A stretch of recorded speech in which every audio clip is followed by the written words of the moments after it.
Hello students, welcome to my YouTube channel vision India academy. और ये series चल रही थी हमारी 12th Hindi medium NCERT maths की, जिसमें मैं चैप्टर पढ़ा रहा था, चैप्टर नंबर 3। उसका एक लेक्चर हो चुका था, मैट्रिक्स आव्यूह में मैंने आपको आव्यूह की परिभाषा, आव्यूह के प्रकार पढ़ाए थे और एक्सरसाइज नंबर 3.1 भी सॉल्व कराई थी। अब हम आगे बढ़ते हुए उसी सीरीज में एक्सरसाइज 3.2 पर पहुंचने से पहले उसके टॉपिक्स क्लियर करेंगे, जिसमें सबसे पहले हम पढ़ेंगे आव्यूह पर संक्रियाएं। तो यहाँ पर संक्रियाओं की अगर हम बात करें तो संक्रियाएं कुछ और नहीं बल्कि संक्रियाओं का मतलब योगफल, अंतर और गुणनफल होगा। ठीक है, भागफल हम यहाँ पर नहीं लेंगे क्योंकि आव्यूह में हम भागफल की क्रिया को नहीं पढ़ेंगे। तो संक्रियाएं क्या होती हैं? दो आव्यूह के बीच में अगर हम योगफल करें, अंतर करें या गुणनफल करें तो उसको हम आव्यूह पर संक्रियाएं कहते हैं। चलिए सबसे पहले पढ़ते हैं आव्यूह पर योगफल। दो आव्यूह का योगफल केवल तभी ज्ञात कर सकते हैं जब दोनों आव्यूह का आकार समान हो। कहने का मतलब ये है कि दो आव्यूह का योगफल केवल तभी संभव है जब उनका क्रम समान होगा। क्रम का मतलब पंक्ति और स्तंभ की संख्या अगर बराबर होगी तभी हम उन आव्यूह को आपस में जोड़ सकते हैं, और जोड़ने के साथ साथ घटाएंगे, यानी अंतर भी हम तभी कर सकते हैं जब उनका क्रम समान होगा। तो कहने का मतलब यह है कि इन तीन संक्रियाओं में से दो संक्रियाओं के लिए आपका क्रम समान होना चाहिए दोनों आव्यूह का, तभी हम उन आव्यूह को आपस में जोड़ और घटा सकते हैं, योगफल और अंतर कर सकते हैं। ठीक है, किस प्रकार करेंगे चलिए आगे सीखते हैं। अगर हम फॉर्मूला बेस पर समझें तो सबसे पहले आपने देखा है एक आव्यूह ए आई जे और m इंटू एन क्रम का है, और एक आपका बी है बी आई जे और m इंटू एन क्रम का है, ये भी उसी क्रम का है। अगर इन दोनों को जोड़ेंगे तो इसके जो संगत अवयव हैं वो आपस में जुड़ जाएंगे, लेकिन इसका क्रम वही रहेगा m इंटू एन, और जो उसके अवयव हैं वो जोड़कर नए अवयव बना लेंगे, लेकिन इसके क्रम पे कोई फर्क नहीं पड़ेगा। ठीक है, एक एग्जाम्पल के माध्यम से हम इसको समझेंगे, जिसमें सबसे पहले मैंने एक एग्जाम्पल लिया है ए और एक बी एग्जाम्पल लिया है। ये 2/3 का एग्जाम्पल है और ये भी 2/3 का, क्रम समान है तभी हम इसको जोड़ और घटा सकते हैं। तो यहाँ पर मैंने इसका योगफल करके दिखाया है कि ए और बी का अगर हम योगफल करेंगे तो संगत एलिमेंट आपके 3 और 1 और 5 6 और 3 4 -4 और 7 और 0 8 और 9, ये एक दूसरे के संगत एलिमेंट है और ये अपने ही स्थान पर प्लस हो जाएंगे। ठीक है, और इनके क्रम पे कोई फर्क नहीं पड़ेगा। अगर 2/2 का 3 का है तो 2/3 ही रहेगा, इस पे कोई फर्क नहीं पड़ेगा। इसी प्रकार हम आव्यूह का अंतर भी ज्ञात कर सकते हैं। ठीक है, उसको आप ट्राई करेंगे। आव्यूह की अदिश राशि से गुणा, दूसरा हेडिंग है इसमें, आव्यूह की अदिश राशि से गुणा। कहने का मतलब अगर किसी भी आव्यूह में किसी एक संख्या से अगर हम गुणा करते हैं तो उस पर किस प्रकार गुणा होगी। यदि एक आव्यूह दे रखा है ए आई J into M into N, तो एक आव्यूह तथा के अदिश राशि है। के क्या है? एक अदिश राशि है। अगर इसकी गुणा करें तो के इंटू ए की फॉर्म में हम इसको प्रदर्शित कर सकते हैं। यहाँ पर के एक अदिश राशि होगी जो 1 2 3 4 5 ऐसा कुछ भी हो सकती है। अगर इसको आव्यूह के रूप में प्रदर्शित करें तो ये जो हमारी अदिश राशि है ये अवयव के पास मल्टीप्लाई में दिखाएंगे इसको हम, और इसी तरीके से प्रदर्शित करेंगे जैसे एक आव्यूह को प्रदर्शित करते हैं, लेकिन इसके क्रम पे कोई फर्क नहीं पड़ेगा। अदिश राशि की गुणा प्रत्येक अवयव में होती है, ये भी याद रखेंगे। ठीक है, देखिए किस तरीके से। एक एग्जाम्पल लिया मैंने ए, जिसमें दे रखा है आपका 1 2 3 और -2 6 और 7 5 9 8। अगर हम 3 से मल्टीप्लाई करा दें जो के की वैल्यू है, तो इस 3 से मल्टीप्लाई इस आव्यूह के सभी अवयव में होगी, 1 2 3 और 2 6 7 और 5 9 8 में।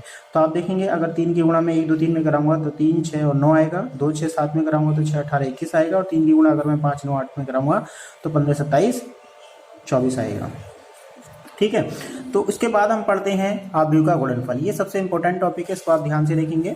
दो आव्यूह ए और बी का गुणनफल केवल तभी संभव होता है जब पहले आव्यूह के स्तंभों की संख्या दूसरे आव्यूह की पंक्ति की संख्या के समान हो। ठीक है, यदि गुणा ए बी की फॉर्म में दी गई है तो पहला आव्यूह ए हुआ और दूसरा आव्यूह बी हुआ।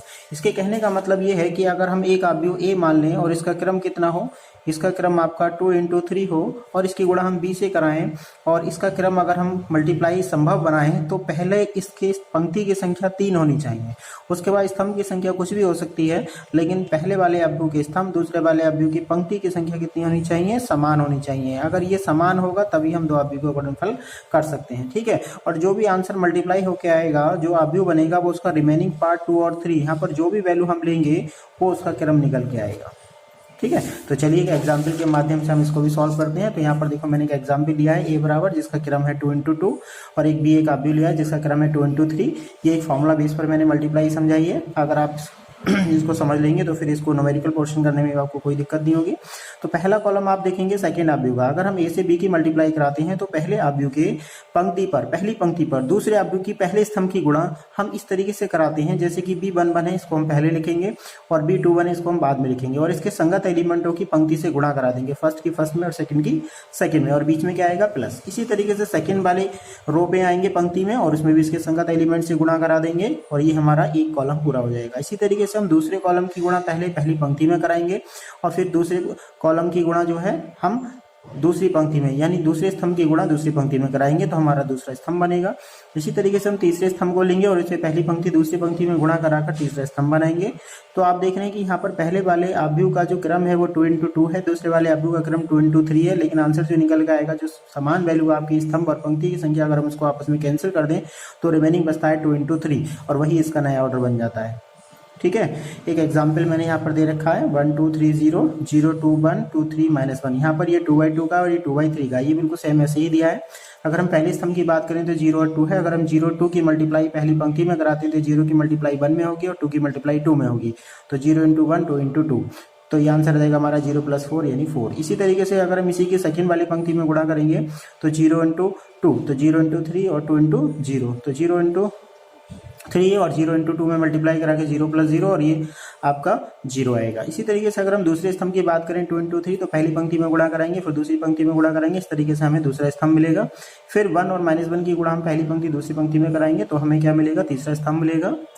ठीक है, इस तरीके से आप देखेंगे तो पहले यहाँ पर लिखा है 2 और लास्ट में लिखा है यहाँ पर 3, तो नया जो आव्यूह बनेगा गुणनफल प्राप्त होगा वो आपका उसी क्रम का होगा जो उसके रिमेनिंग पार्ट होते हैं, यानी फर्स्ट पार्ट ये 2 और लास्ट वाला क्रम ये आपका 3, ये आपका आंसर बनता है। इसी प्रकार अगर हम इसका क्रम बदल दें तो यहाँ पर b into a की बात करें तो ये संभव नहीं होगा। क्यों? क्योंकि अगर हम b का क्रम देखें तो b का क्रम है 2 into 3 और a का क्रम है 2 into 2, और हमने जो नियम पढ़ा है वो रूल क्या है कि पहले वाले स्तंभ की पंक्ति और पहले वाले आव्यूह के स्तंभ और दूसरे वाले आव्यूह की पंक्ति क्या होनी चाहिए, समान होनी चाहिए, लेकिन यहाँ पर ऐसा नहीं है। तो इसका एक तात्पर्य निकल कर आता है, यानी एक नोट पॉइंट आप यहाँ पर नोट कर लेंगे। यहाँ पर निकल के आता है कि आव्यूह का जो गुणनफल होता है वो क्रम विनिमय नहीं होता। आव्यूह का जो गुणनफल होता है वो क्रम विनिमय नहीं होता, लेकिन ये हमेशा ही असत्य नहीं होता। यानी हम कह सकते हैं यह आवश्यक नहीं है, यह आवश्यक नहीं है कि गुणनफल क्रम विनिमय हो। ठीक है, यानी गुणांक अगर हम क्रम बदल दें तो जरूरी नहीं है दोनों आव्यूह हमारे समान आ भी सकते हैं और समान नहीं भी आ सकते। ठीक है, इसी के साथ साथ अगर हम देखें तो योगफल जो होता है आव्यूह का वो आपका क्रम विनिमय होता है और गुणनफल जो होता है वो आपका क्रम विनिमय हो भी सकता है और नहीं, ये आपका आव्यूह पे डिपेंड करता है। ठीक है, तो इसलिए हम कह सकते हैं कि आव्यूह का जो गुणनफल होता है वो आवश्यक नहीं है कि वो बराबर हो दोनों वैल्यू। ठीक है, तो चलिए इसके बाद हम पहुंचते हैं एक्सरसाइज नंबर 3.2 पर, और 3.2 इसके साथ साथ में इसकी वीडियो के डिस्क्रिप्शन बॉक्स में आप देखेंगे तो मैं इसकी PDF बनाकर सेंड कर दूंगा, आप उसको डाउनलोड कर लेंगे। अगर आपके पास बुक्स नहीं है तो आपको ये नोट्स मैं PDF के फॉर्म में प्रोवाइड करा दूंगा, और ये एक्सरसाइज है इसको भी मैं PDF बना के डाल दूंगा, आप चाहो तो यहाँ से भी नोट कर सकते हैं। जैसे कि आप जानते हैं इस समय लॉकडाउन चल रहा है, आपको बुक्स की प्रॉब्लम हो रही होगी, इसलिए आप जिसके पास बुक्स नहीं है वो मेरे इस वीडियो के डिस्क्रिप्शन बॉक्स में जाकर वीडियो के PDF को फाइंड कर सकते हैं। ठीक है, तो चलिए एक्सरसाइज नंबर 3.2 पे बात करते हैं। और सबसे पहले इसमें दे रखा है एक क्वेश्चन जिसमें लिखा है ABC की वैल्यू निम्नलिखित के मान ज्ञात करनी है, आपको फर्स्ट में सेकंड माइनस करना है। ठीक है, फिर ये शायद मल्टीप्लाई लिखी होगी, यहाँ पे कुछ मिस्टेक है तो ये -b कर लेंगे, इसमें ये माइनस या प्लस कर लेंगे इसको, सॉरी ये माइनस है 3 into a, यानी a में पहले 3 से मल्टीप्लाई करेंगे उसके बाद इसमें से c को माइनस कर देंगे। a से b की मल्टीप्लाई पॉसिबल होगी क्योंकि ये 2/2 का है, ये भी 2/2 का है, और b से a की मल्टीप्लाई भी पॉसिबल होगी, वो 2/2 का है, लेकिन ये जरूरी नहीं है दोनों बराबर आ जाएं। ठीक है, उसके बाद आप देखेंगे क्वेश्चन नंबर 2 में लिखा है परिकलित कीजिए, यानी आपको क्या करना है, इनका योगफल ज्ञात करना है। ठीक है, तो आप देखेंगे जैसे कि किसी भी क्वेश्चन में अगर हम बात करें तो इसमें संगत element cos square plus sin square 1 हो जाएगा, sin square plus cos square 1 हो जाएगा, sin square cos square plus 1 हो जाएगा, और cos square plus sin square की वैल्यू भी 1 हो जाएगी। इसका मतलब इसका जो आंसर आएगा वो आपको कुछ इस तरीके से आएगा 1 1 1 1 1। ठीक है, अब बात करते हैं गुणनफल परिकलित कीजिए। अगर आप देख रहे हैं तो 2/2 का एक आव्यूह है, इसकी गुणा करना बहुत ही आसान है। AB की गुणा हम सबसे पहले AB इस टाइप से लिखेंगे और मल्टीप्लाई कर देंगे। यहाँ पर केवल एक पंक्ति और एक स्तंभ दे रखा है। अगर हम इसके क्रम की बात करें तो इसका क्रम आपका 3 पंक्ति है और एक स्तंभ है, इसका क्रम आपका क्या है, 1 पंक्ति और 3 स्तंभ है। तो देखो इसमें स्तंभ और पंक्ति की संख्या क्या है, समान है। आंसर जो निकल के आएगा वो हमारा 3/3 का आएगा। ठीक है, तो इसी तरीके से आप इनकी गुणा भी कर सकते हैं। क्वेश्चन नंबर 4 में आप देखें तो आपको योगफल करना है ए और बी का, फिर बी में से सी को माइनस करना है। उसके बाद बी में से सी माइनस करने के बाद उसमें ए को आप ऐड कर देंगे और ए प्लस बी करने के बाद उसमें से सी को माइनस कर देंगे। दोनों ही वैल्यू क्या देंगे, इक्वल आ देंगे और ये सेटिस्फाई हो जाएगा। यहाँ पर आप देख रहे हैं ए और बी दो वैल्यू दे रखे हैं। सबसे पहले ए में आप 3 से मल्टीप्लाई कराएंगे, जिससे इसके डिवाइड में लिखी हुई वैल्यू कैंसिल हो जाएंगे, जिसके डिवाइड में नहीं है उससे 3 से मल्टीप्लाई हो जाएगा। उसके बाद हम इस बी में 5 से मल्टीप्लाई कराएंगे, यहाँ 5 कैंसिल हो जाएगा, यहाँ 5 से मल्टीप्लाई करके 5 हो जाएगा, ये 5 कैंसिल हो जाएंगे और उसके बाद हम फर्स्ट में सेकंड को माइनस कर देंगे। ठीक है, तो ये आपका एक्सरसाइज 3.2 है, इसको आप सॉल्व करेंगे। कोई भी प्रॉब्लम होगी तो आप मुझे कमेंट्स के माध्यम से शेयर करेंगे और अगर आगे की वीडियो देखना चाहते हैं तो मेरे चैनल को लाइक करें, सब्सक्राइब करें और बेल आइकन को दबाकर नोटिफिकेशन भी प्राप्त करें। Okay, thank you class.